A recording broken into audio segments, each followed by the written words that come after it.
मेरे प्यारे दोस्तों नमस्कार। एग्जामिया में आप लोगों का स्वागत है। हम लोग बात कर रहे थे रसायन विज्ञान की, जो कि एनटीपीसी एग्ज़ाम का जो डेट नोटिफिकेशन आ चुका है उसी को बेस मानते हुए हम लोग इसकी पढ़ाई कर रहे थे।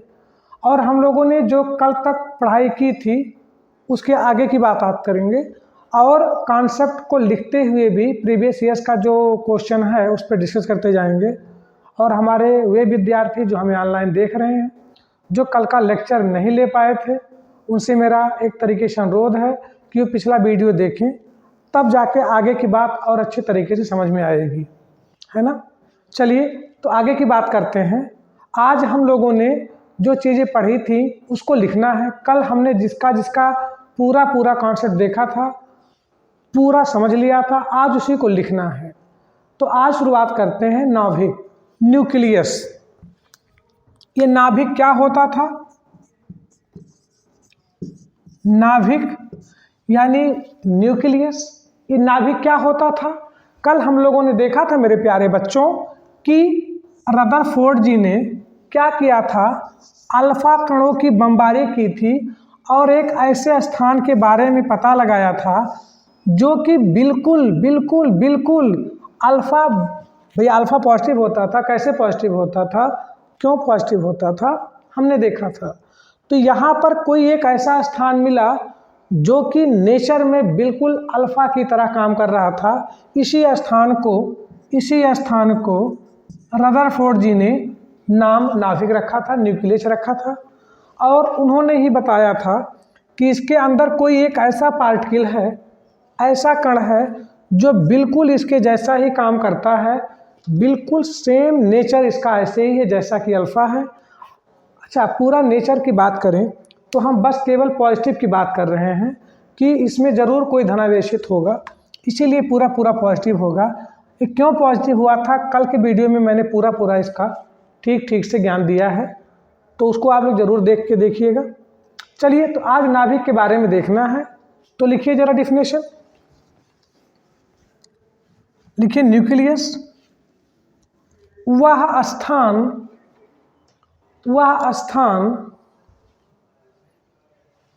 जहाँ पर धनावेशित प्रोटॉन और न्यूट्रॉन पाया जाता है, नाभिक कहलाता है।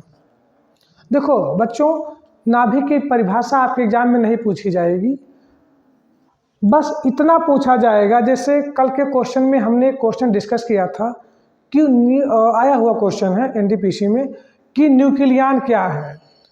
तो हमने बताया था कि न्यूक्लियन क्या है हम तब समझ पाएंगे जब हम न्यूक्लियस को समझेंगे, जब हम नाभिक को समझेंगे। तो इसीलिए इसकी डिफिनेशन हल्का सा ध्यान देना, समझना ज़रूरी है, क्योंकि अगर फंडामेंटल ही आपका क्लियर नहीं होगा मेरे प्यारे बच्चों, तो ये साइंस का पार्ट है, बहुत ही टिपिकल लगेगा और एकदम एक तरीके से इसमें आपका जो इंटरेस्ट है ऑलरेडी होता भी नहीं साइंस में बच्चों का, तो इससे और दूरियां बनती चली जाएंगी। तो हमें लगेगा साइंस बहुत टफ है। और हमने कल ही बताया था कि आप मेरे साथ लगे रहिए, अगर लगने के बाद अगर आपको ये लगने लगे कि वास्तव में साइंस टफ है तो फिर मुझे ज़रूर बताइएगा, है ना।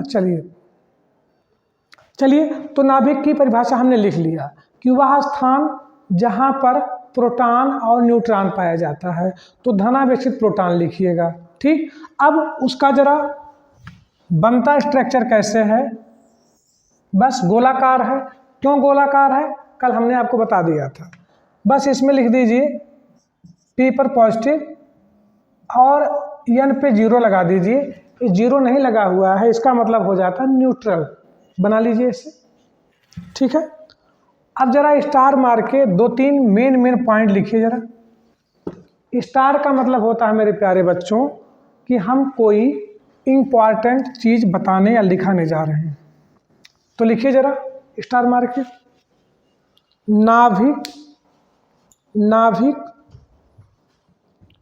धनावेशित होता है, नाभिक धनावेशित होता है। चलिए अगला स्टार मारिए, अगला स्टार मारिए जरा, लिखिए, नाभिक की खोज रदरफोर्ड ने की थी। इसको मेरे प्यारे बच्चों अंडरलाइन कर लीजिए, क्योंकि पूछा जाता है आपके एग्जाम में कि नाभिक की खोज किसने की थी, तो नाभिक की खोज रदरफोर्ड ने की थी। क्लियर? चलिए, इतनी बात हो गई। अब यहाँ से इलेक्ट्रॉन, प्रोटॉन, न्यूट्रॉन के बारे में जानकारी हमें अब होनी चाहिए। तो जरा स्टार मार के हेडिंग लिखिए, प्रोटॉन, प्रोटॉन। ठीक, अब इस प्रोटॉन के बारे में लिखेंगे और ये प्रोटॉन कैसा है उसके बारे में लिखेंगे, और इस पर क्वेश्चन भी आपके सामने है तो उसको भी लिखने की और समझने की ज़रूरत है। लिखिए बेटा, प्रोटॉन, आगे लिखिए उसके,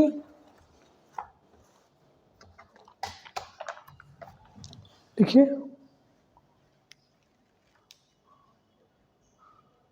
प्रत्येक पदार्थ का, प्रोटॉन क्या लिखिएगा, प्रोटॉन प्रत्येक पदार्थ का मौलिक कण होता है, मौलिक कण होता है। यह धनावेशित होता है, यह धनावेशित होता है।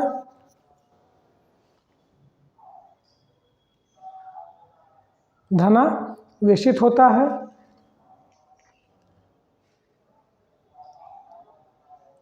इस पर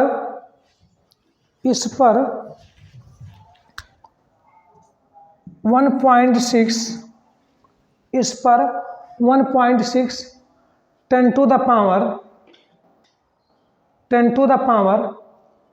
-19, 10 टू द पावर -19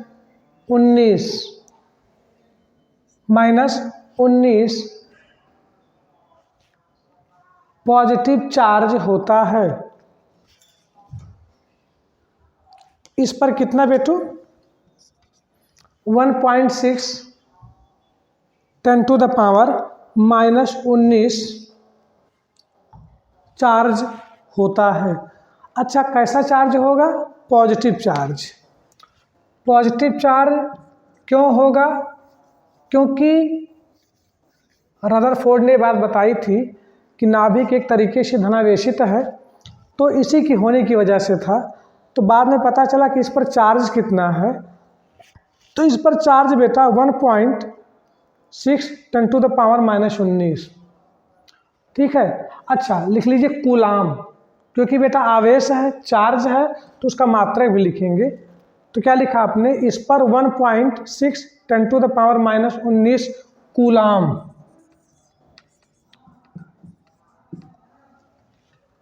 धनावेश होता है। बेटा कूलाम एक वैज्ञानिक थे जिन्होंने चार्ज का मात्रक दिया था, तो उनके बारे में कहानी हम फिजिक्स में बताएंगे।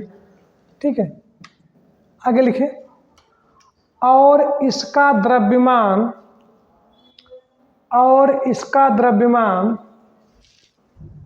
1.67 10 टू द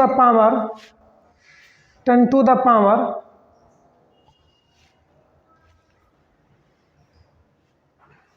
बेटा देखो 1.67 3 डिजिट तक भी लिख सकते हो, लिखा मिलता है 1.672 बट आपका 1.67 भी सही है, कोई दिक्कत नहीं है। 1.67 10 to the power -27 kg kilogram होता है।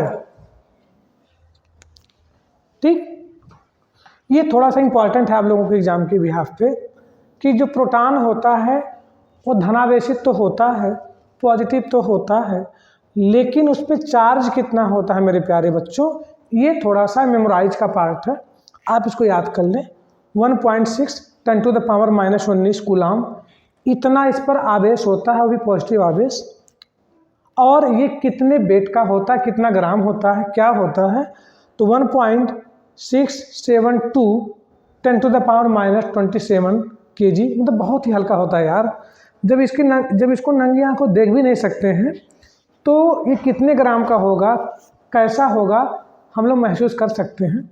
बेटा किसी के जो पावर लिखा गया अगर वो जितना भी निगेटिव होता जाएगा, जो 10⁻⁻6 लिख दिया जाए तो वो फिर 10⁻⁻27 लिख दिया जाए, वो तो जिसके पावर जितने बड़े होंगे माइनस में वो उतना ही छोटा होता चला जाता है।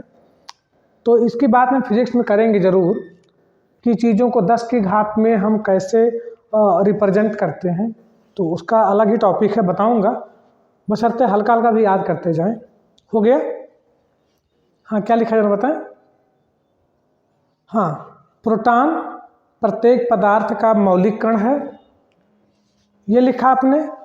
और दूसरा आपने लिखा इसके आगे कि यह धनावेशित होता है और इस पर 1.6 10⁻⁻19 कूलाम चार्ज होता है, पॉजिटिव चार्ज, और यह 1.672 10⁻⁻27 kg का होता है। ठीक, आगे लिखिए, इसकी खोज रदरफोर्ड ने की थी। तो इसमें जो इम्पोर्टेंट था बेटा, प्रोटॉन की खोज किसने की? रदरफोर्ड ने। कितना चार्ज है? दिस। कैसा चार्ज है? पॉजिटिव। कितने वेट का है? दिस। चलिए, हो गया क्लियर। आगे लिखिए जरा। इलेक्ट्रॉन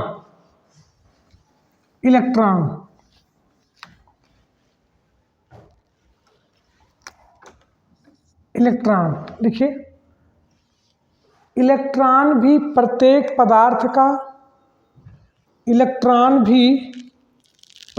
पदार्थ का मौलिक कण होता है। इस पर ऋण आवेश होता है, अर्थात यह ऋणात्मक होता है।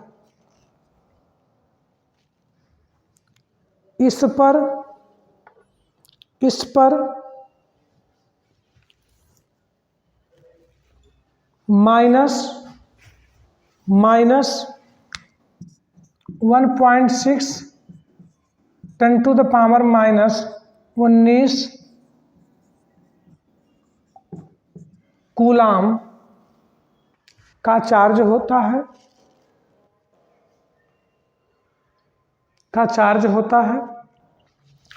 अच्छा मेरे प्यारे बच्चों, एक बात समझ में आ गई, प्रोटॉन जितना धनावेशित होता था इलेक्ट्रॉन उतना ही ऋणावेशित है। मतलब प्रोटॉन पर जितना पॉजिटिव चार्ज था उतना ही इलेक्ट्रॉन पर नेगेटिव चार्ज है। ठीक, हो गया। आगे लिखिए।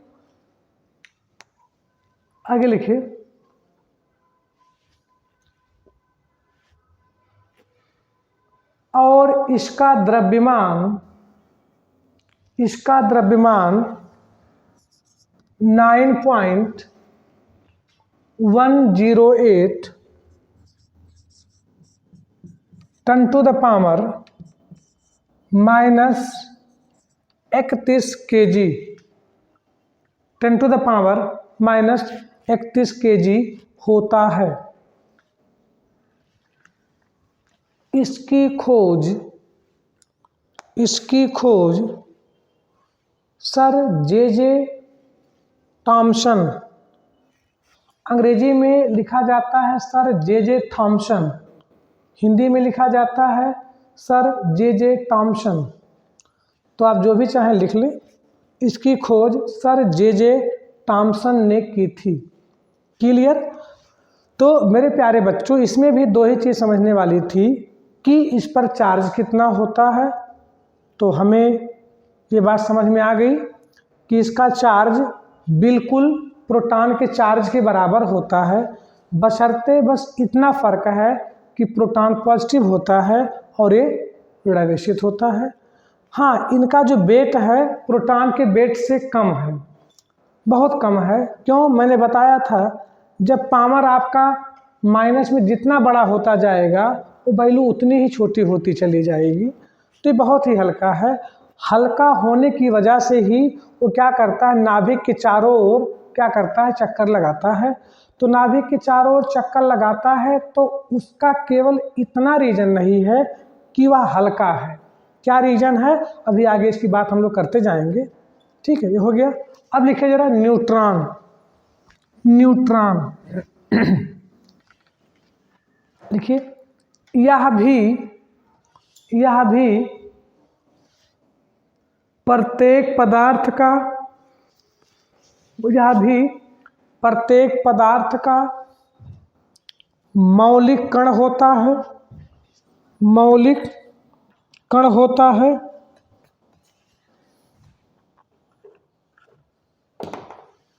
यह विद्युत उदासीन होता है। अच्छा बेटा, विद्युत उदासीन का मतलब न्यूट्रल, अर्थात इस पर ना तो पॉजिटिव चार्ज होता है ना तो नेगेटिव चार्ज होता है। तो लिख लीजिए विद्युत उदासीन होता है, अर्थात ना तो इस पर धनात्मक और ना ही इस पर ऋणात्मक चार्ज होता है। बेटा चार्ज का मतलब आवेश होता है। तो आप लोग हिंदी के स्टूडेंट, हिंदी मीडियम के, अगर थोड़ी बहुत इंग्लिश निकलेगी तो उसको देखते रहना, है ना, क्योंकि इतनी टफ इंग्लिश नहीं इसकी होगी कि जो हम लोग समझ ना पाए। तो क्या लिखा, अर्थात इस पर ना तो धनावेशित और ना ही ऋणावेशित आवेश होता है। अच्छा बेटू, अगर कोई वस्तु न्यूट्रल में है तो इसका ये मतलब नहीं है कि उसमें कोई भार नहीं होता होगा। जैसे हम लोग बोलते हैं कि ये लड़का भैया न्यूट्रल है, ना तो पढ़ता है ना कुछ करता है, एक तरीके से पागल है, नालायक है, लेकिन भैया उसका कुछ तो वेट होगा ना भाई। तो इसका मतलब ये चार्ज में केवल न्यूट्रल है, वेट में नहीं। वेट में देखा जाए तो ये लगभग सीधा बोल सकते हैं कि प्रोटॉन के बराबर ही इसका वेट होता है। तो लिखिए जरा, इसका द्रव्यमान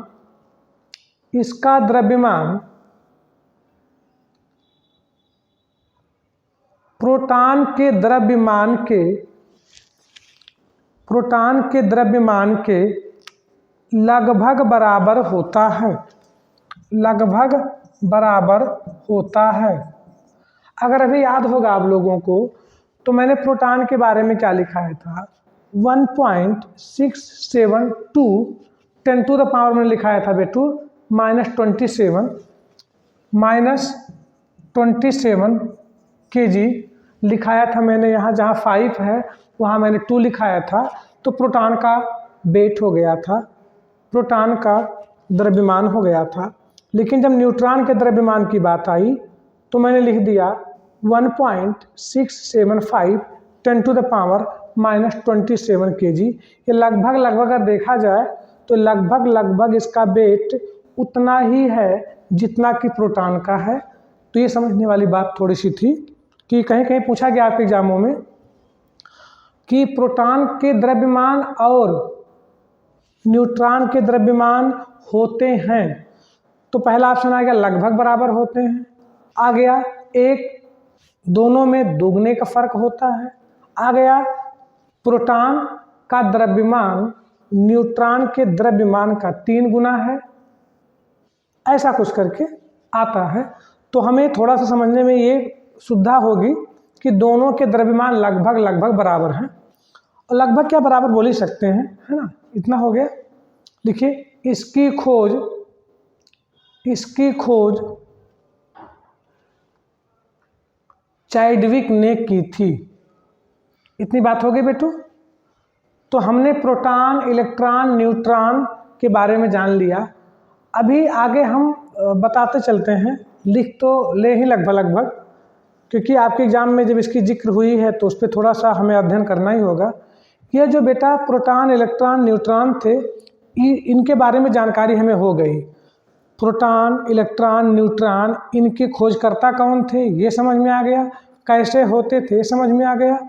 अब आगे जो पार्टिकल हैं जो कि फंडामेंटल में हैं उनको देखेंगे। उससे पहले एक ट्रिक देख लें बेटू, बचपन का पढ़ा हुआ एक ट्रिक आज काम आ जाएगा।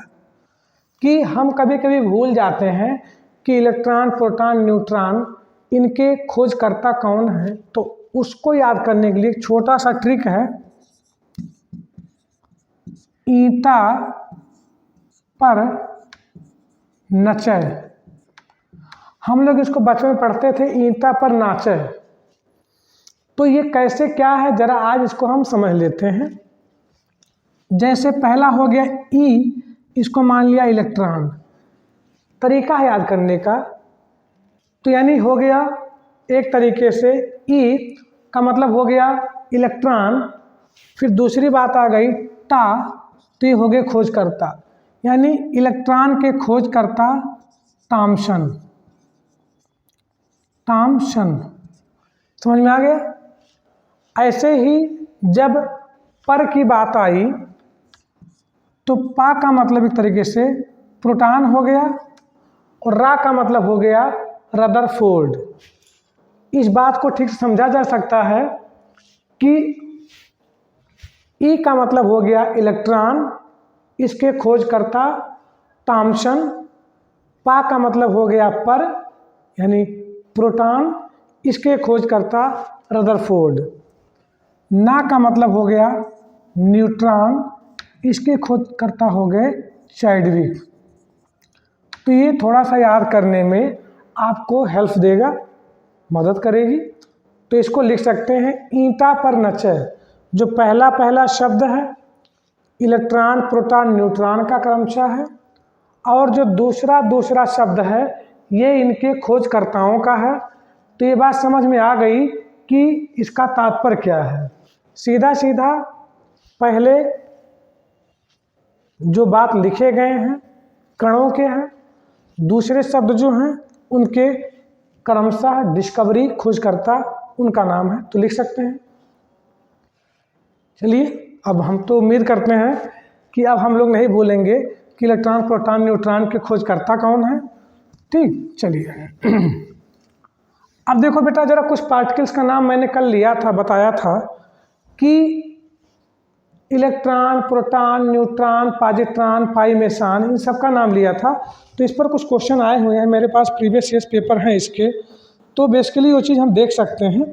वहाँ अच्छे क्वेश्चन आए हुए हैं मेरे प्यारे बच्चों, तो उनका थोड़ा थोड़ा हम लोग रूप देखते जाएंगे और पढ़ते जाएंगे, तो कुछ मज़ा आएगा हमें। है पूछा गया है बेटा,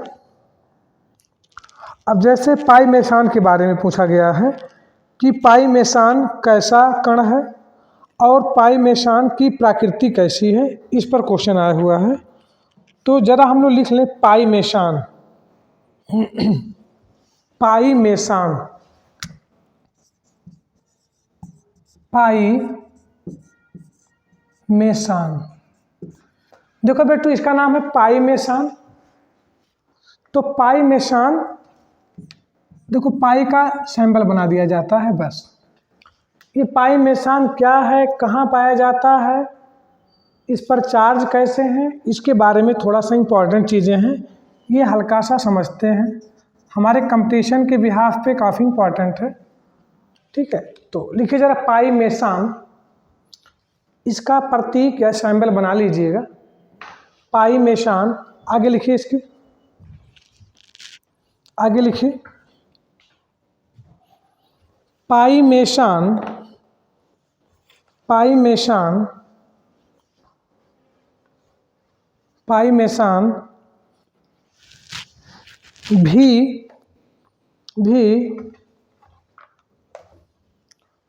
प्रत्येक पदार्थ का मौलिक कण है। प्रत्येक पदार्थ का मौलिक कण है। प्रत्येक पदार्थ का मौलिक कण है।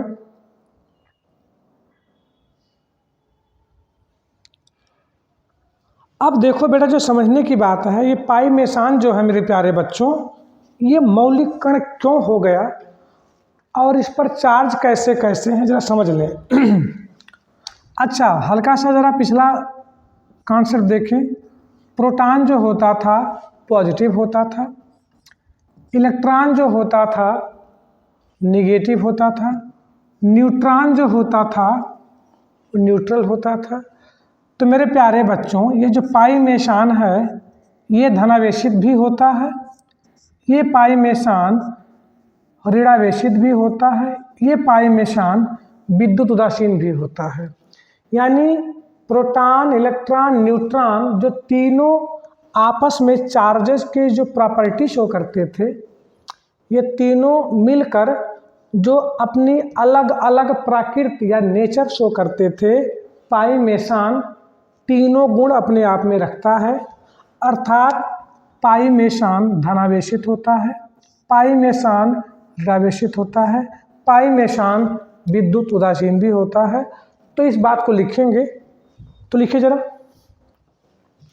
पाई मेशान धनावेशित ऋणावेशित और विद्युत उदासीन होता है, विद्युत उदासीन होता है, विद्युत उदासीन होता है। अच्छा, अब मेरे प्यारे बच्चों, जब इसका द्रव्यमान की बारी आती है तो द्रव्यमान कैसा कैसा होता होगा। जब ये खुद तीनों अवस्थाओं में पाया जाता है तो इसका द्रव्यमान जो है निश्चित नहीं होता है, क्योंकि जब प्रोटॉन जैसा काम करेगा तो लगभग प्रोटॉन के बराबर होगा, इलेक्ट्रॉन जैसा बात करेगा तो लगभग इलेक्ट्रॉन जैसा होगा, न्यूट्रल जब बात करेगा तो लगभग न्यूट्रॉन जैसा होगा। तो इसीलिए इसका द्रव्यमान कभी भी एक तरीके से परमानेंट फिक्स नहीं है, अर्थात इसका मास या द्रव्यमान बदलता रहता है। तो इसीलिए इसको जानना या इसके बारे में क्या चीज़ें हैं हमारे एग्जाम के पॉइंट व्यू से इम्पॉर्टेंट नहीं होता है। बस इतना बोल सकते हैं कि इसका द्रव्यमान अनिश्चित होता है, बस। चलिए आगे लिखिए जरा। इसकी खोज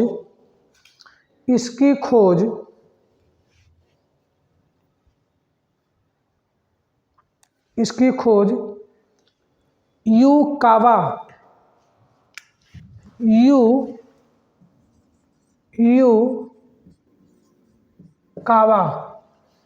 ने की थी।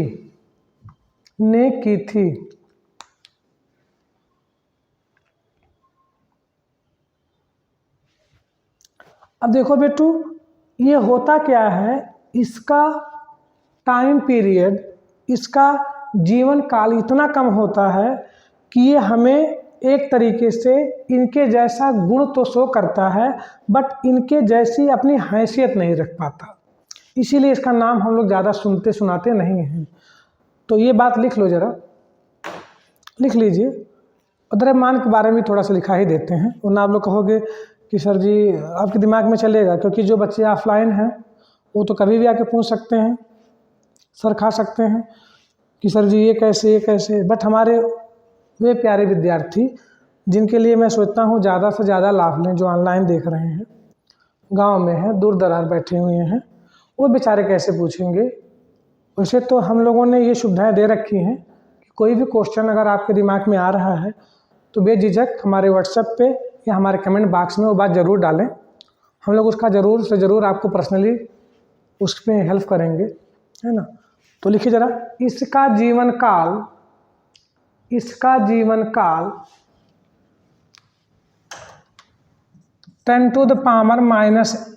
सेकेंड होता है।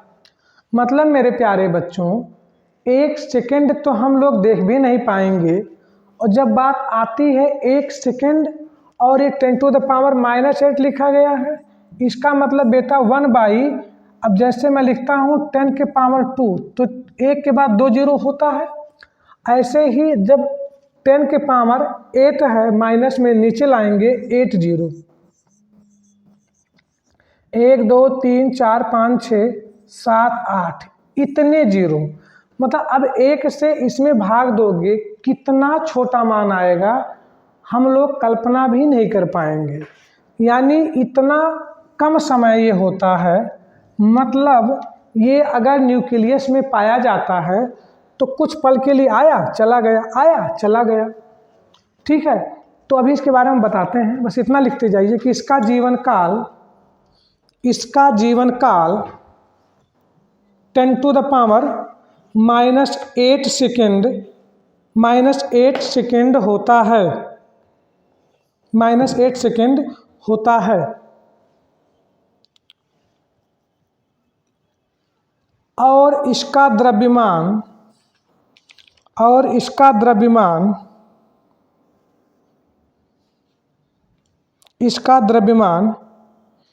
इलेक्ट्रॉन के द्रव्यमान के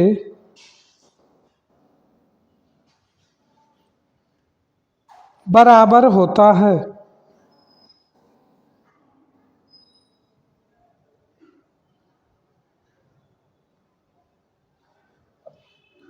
राइट, इसका द्रव्यमान कितना होता है बेटू?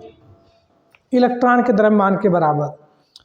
आइए जरा एक थोड़ा सा मज़ेदार बात देखते हैं इसके बारे में, फिर आगे हम लोग फोटॉन की बात कर देंगे, पॉजिट्रॉन की बात कर देंगे।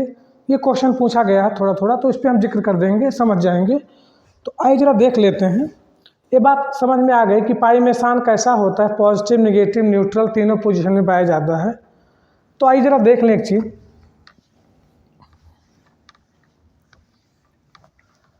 देखो जरा मेरे प्यारे बच्चों, जो हल्की सी बात हुई थी, हमने कहा था कि नाभिक जो है धनावेशित है, इसमें प्रोटॉन पाया जाता है, इसमें न्यूट्रॉन पाया जाता है, और इसके चारों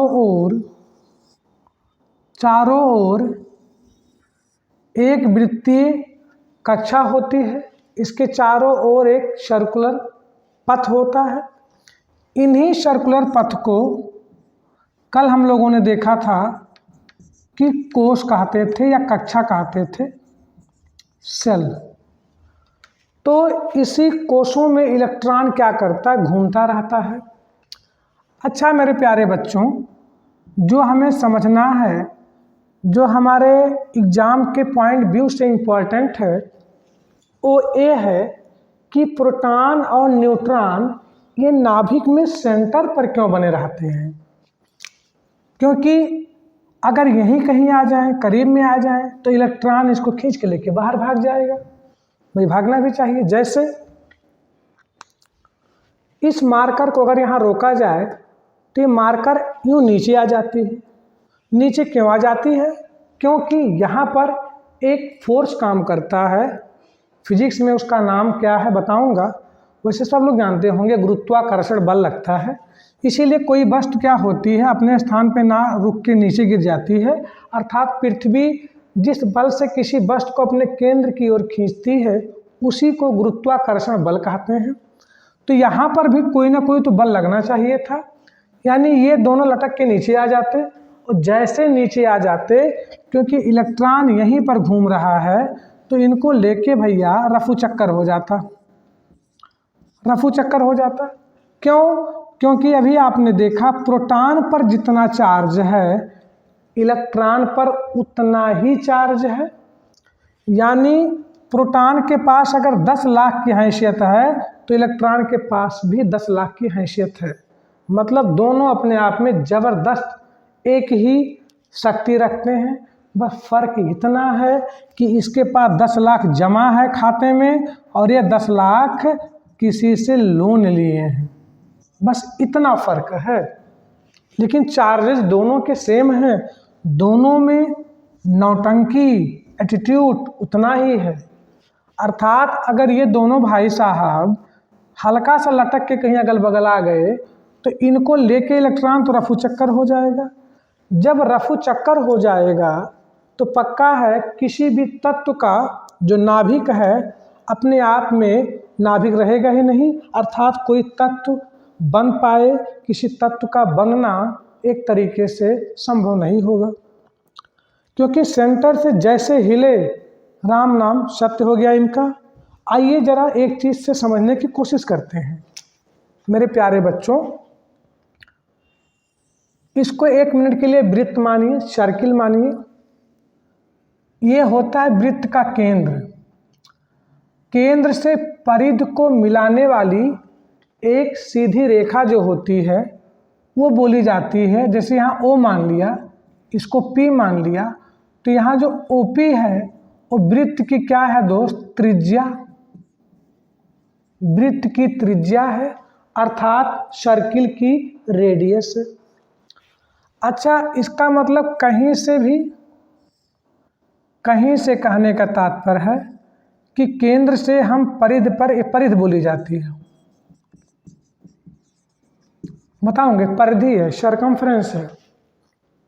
तो यानी केंद्र से परिधि को अगर सीधी रेखा मिला दी जाए तो त्रिज्या हो जाएगी। वृत्त में अनगिनत यानी अनंत त्रिज्याएं होती हैं। इसी के हिसाब से अगर हम यहाँ से कोई रेखा यहाँ मिलाएं तो भाई साहब वो सीधी रेखा ही कहलाएगी, केवल वो त्रिज्या नहीं कहलाएगी। ये बात आप जरूर समझें, ये त्रिज्या ही कहलाएगी, ये बात आप समझें। तो सीधा मतलब है कि अगर यहाँ से हम दूरी नापेंगे तो पक्का कम हो जाएगी। यानी मेरा समझने और समझाने का तात्पर्य क्या, जरा समझें मेरे प्यारे बच्चों। अगर ये प्रोटॉन और न्यूट्रॉन को तो छोड़ ही दो एक मिनट के लिए, प्रोटॉन अगर थोड़ा सा दाएं बाएं गया तो इलेक्ट्रॉन पर सेम चार्ज है, उसको अट्रैक्ट कर लेगा। यानी नाभिक का जो नाभिक बना हुआ है, जो नाभिक अपने अस्तित्व में है, उसका अस्तित्व समाप्त हो जाएगा। राइट? तो क्यों टिका हुआ है, जरा समझें। इन दोनों को यही पाई मेसान एक फोर्स देता रहता है। पाई मेसान एक फोर्स जनरेट करता है। इसी पाई मेसान के फोर्स को बोलते हैं पाई मेसान फोर्स। तो ये बल देता रहता है इनको सेंटर पे बांधे रहने के लिए। इसी वजह से ये दोनों सेंटर पर होते हैं, यानी दाएं बाएं थोड़ा सा भी नहीं अप डाउन कर पाते हैं। वरना हल्का सा पाई मेसान अपने आप में ख़त्म हो जाए फोर्स देना तो भैया प्रोटॉन न्यूट्रॉन तो गए काम से। न्यूट्रॉन तो बचा रहेगा, क्यों? क्योंकि इस पर कोई चार्ज ही नहीं है। तो जब इस पर कोई चार्ज ही नहीं है तो ये कहीं पर अप डाउन हो या ना हो कोई फ़र्क नहीं पड़ेगा, लेकिन प्रोटॉन तो चला जाएगा। मेरे भाई साहब अभी बताऊंगा, दुनिया का ऐसा कोई भी तत्व नहीं है जिसमें प्रोटॉन ना हो। हाँ, ऐसे तत्व हैं जिसमें न्यूट्रॉन नहीं है, बताऊंगा अभी जब मैं पढ़ाऊंगा पीरियोडिक टेबल, अभी तो उसका जिक्र करूंगा। और आपके पीरियोडिक टेबल से, आवर्त सारणी से काफ़ी क्वेश्चन बनते हैं। तो ज़रा इस पर देखा जाए तो ये बात समझ में आ गई कि पाई मेसान इनको एक फोर्स जनरेट करता है जिसकी वजह से ये सीधे सीधे बंधे रहते हैं। ठीक है, क्लियर? राइट? तो पाई मेसान का इतना ही काम है। बाकी आगे की बात जरा समझते जाएं तो थोड़ा सा अच्छा लगेगा। तो पाई मेसान क्या काम करता है नाभिक में, ये बात समझ में आ गई। और पाई मेसान अगर प्रोटॉन और न्यूट्रॉन को एक फोर्स ना देता तो पक्का है वे आपस में सेंटर पे नहीं होते। जब वे सेंटर पे नहीं होते तो पक्का है उसको लेके भाग जाता इलेक्ट्रॉन और नाभिक का बनना संभव नहीं हो पाता। ये बात समझ में आ गई। चलिए अगला लिखिए जरा बाबू, पॉजिट्रॉन। लिखिए यह भी प्रत्येक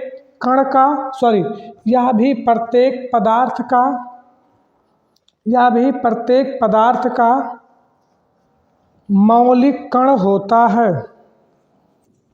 यह भी प्रत्येक पदार्थ का मौलिक कण होता है। अच्छा बेटा देखो, ये पॉजिट्रॉन है, यानी ये लगभग प्रोटॉन से मिलता जुलता कुछ होगा। जरूर, एकदम सही है, प्रोटॉन से मिलता जुलता ही है। तो इसीलिए यह भी धनावेशित होता है। तो लिखें इस बात को, यह धनावेशित कण होता है।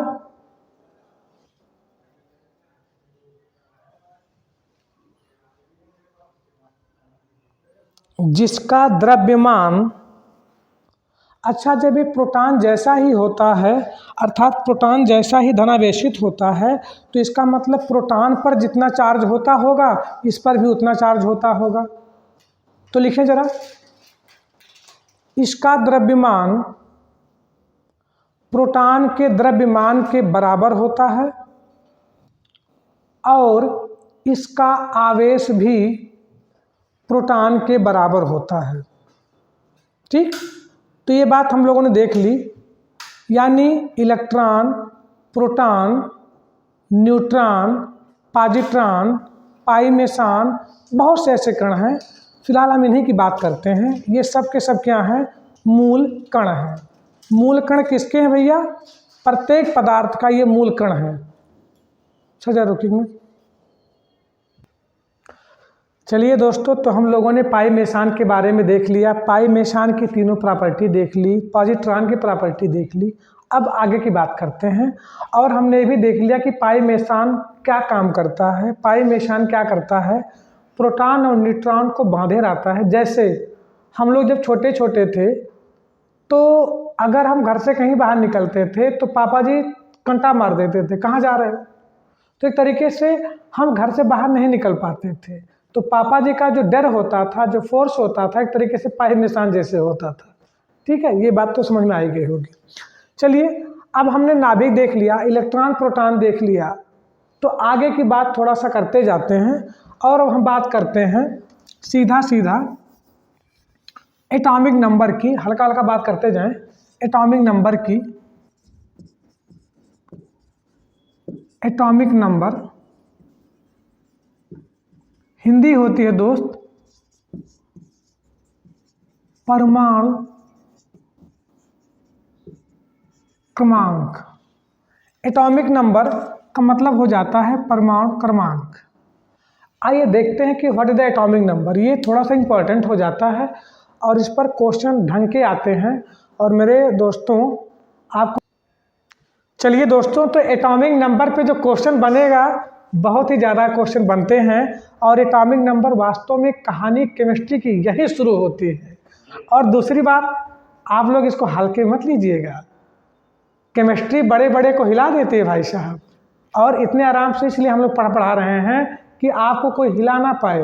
25 में 25 के क्वेश्चन धरे के धरे रह जाएं भैया। अब की बार रेलवे उस पार है ना, तो ये बात ध्यान से देखें।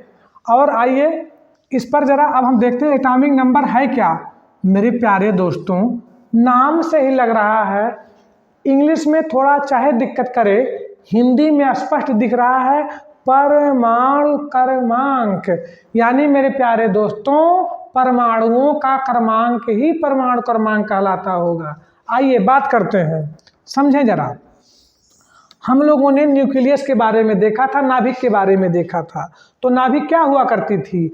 नाभिक होती थी धनावेशित स्थान होती थी। इनमें कौन पाया जाता था? प्रोटॉन। इनमें कौन पाया जाता था? न्यूट्रॉन। तो बस परिभाषा यहीं से बन गई। यानी किसी तत्व के नाभिक में उपस्थित धनावेशित प्रोटॉनों की संख्या ही उस तत्व का परमाणु क्रमांक कहलाता है।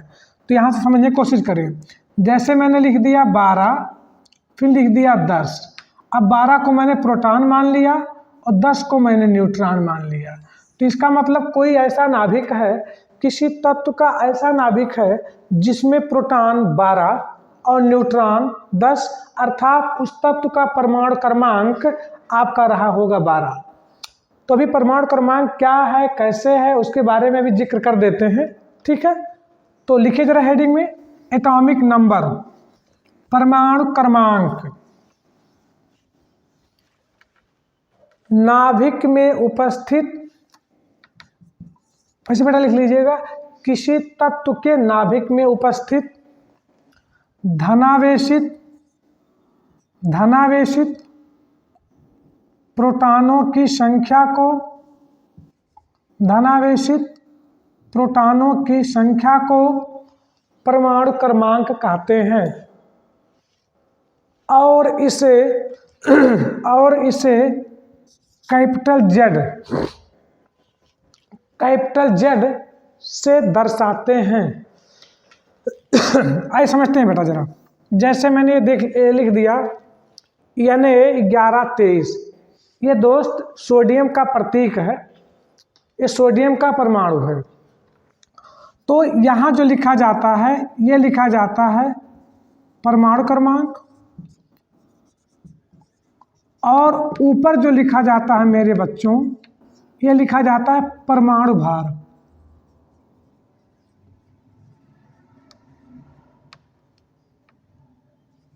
मतलब परमाणुओं का भार, एटॉमिक वेट, ये होता है एटॉमिक नंबर।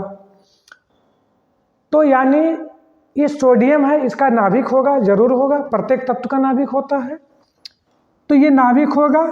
अब इस नाभिक में 11 प्रोटॉन है और 23 में से अगर 11 घटा दिया जाए तो 12 हो जाएगा। तो 12 इसमें बचा हुआ न्यूट्रॉन होगा। अब बात दिमाग में आना चाहिए, गुरुजी इलेक्ट्रॉन कहाँ है, तो भी दिखाई देगा इलेक्ट्रॉन कहाँ है। तो यानी अगर ऐसा लिखा जाए और पूछ लिया जाए कि इस तत्व का परमाणु क्रमांक कितना होगा, तो सीधे बता देंगे 11। कुछ भी लिख दिया जाए, जैसे लिख दिया जाए सपोज दैट Mg, यहाँ लिख दिया जाए 12, यहाँ लिख दिया जाए 25। फिर पूछा जाए ये जो तत्व लिखा गया है इसका परमाणु क्रमांक कितना है, तो सीधे बता दोगे 12। ठीक, आपको समझ में आ जाएगी। चलिए, तो आपने क्या लिखा, नाभिक में उपस्थित धनावेशित प्रोटॉनों की संख्या ही परमाणु क्रमांक कहलाता है और इसे कैपिटल Z से डिनोट करते हैं। इसका मतलब मेरे प्यारे बच्चों, अगर Z की बात लिखी जाए तो हम इसको ऐसे लिख सकते हैं। लिखिए जरा, Z बराबर P पॉजिटिव और स्टार मार्क की बात और लिखेंगे।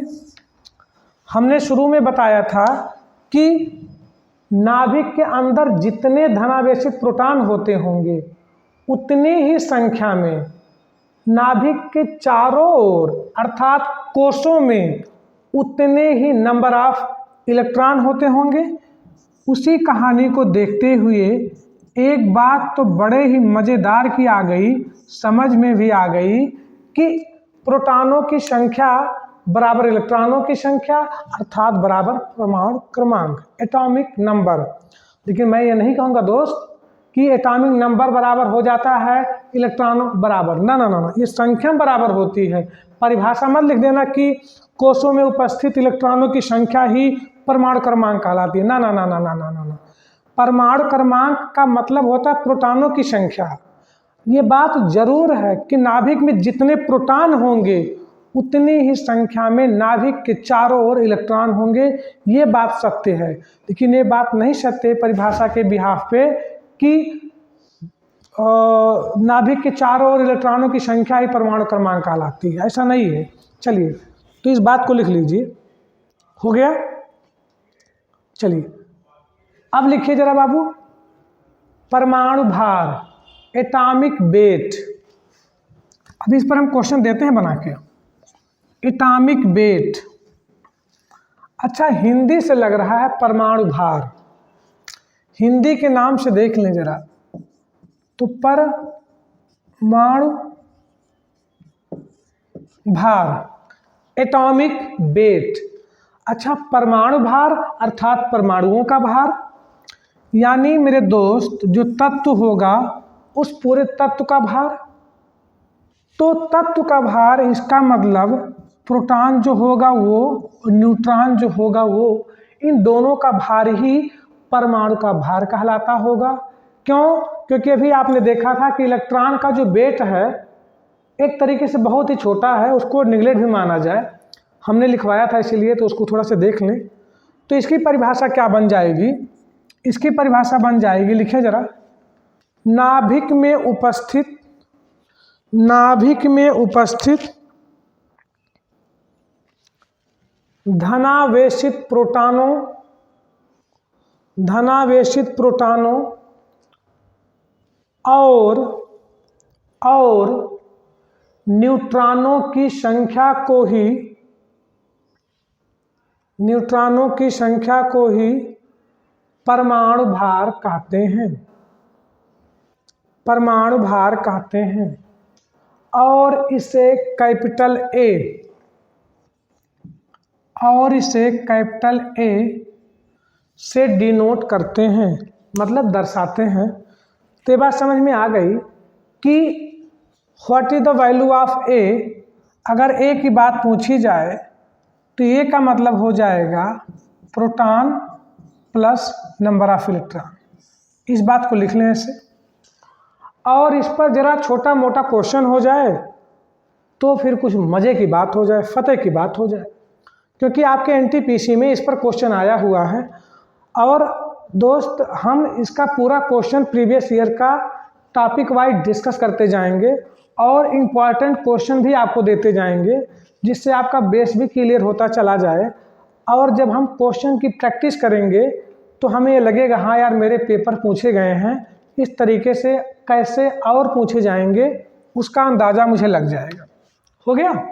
चलिए अब ज़रा इस पर एक दो क्वेश्चन हो जाए तो दिमाग की बत्ती जल जाए। लिखिए ज़रा क्वेश्चन लिखिए। मैंने देखो, मैं कोई ऐसा तत्व बना दे रहा हूँ, ए बी सी कुछ भी लिख के मैंने डी लिख दिया, यहाँ लिख दिया 25, यहाँ लिख दिया 41, ठीक है, या 40 लिख दिया, कोई दिक्कत नहीं है। लिखिए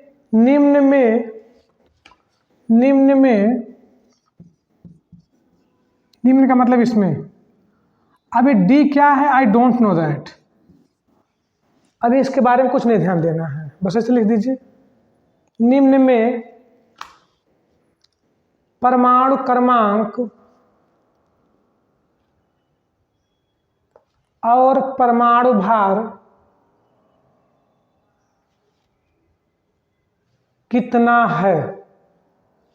बहुत छोटा सा क्वेश्चन, तो बताने की ज़रूरत नहीं है। अगर देखा जाए तो परमाणु क्रमांक क्या होता था, प्रोटॉनों की संख्या, मैंने बताया था कि 10, यानी परमाणु क्रमांक इसका हो गया होगा 25। और रही बात परमाणु भार की, तो परमाणु भार ऊपर वाला होता है, बताया था भी, यानी इनमें प्रोटॉन भी होगा और न्यूट्रॉन भी होंगे। ये छोटा सा क्वेश्चन था, लग गया होगा, समझ में आ गया होगा। आइए अब जरा कुछ चॉकलेटी क्वेश्चन लिखते हैं इस पर। हो गया? रफ करें? चलिए लिखो मेरे प्यारे बच्चों, लिखो जरा। यदि किसी तत्व का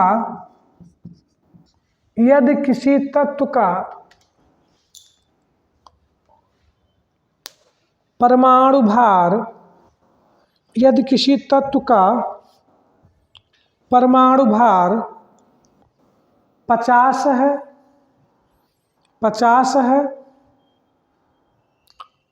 और इस तत्व के नाभिक में, यदि किसी तत्व का परमाणु भार 50 है और इस तत्व के नाभिक में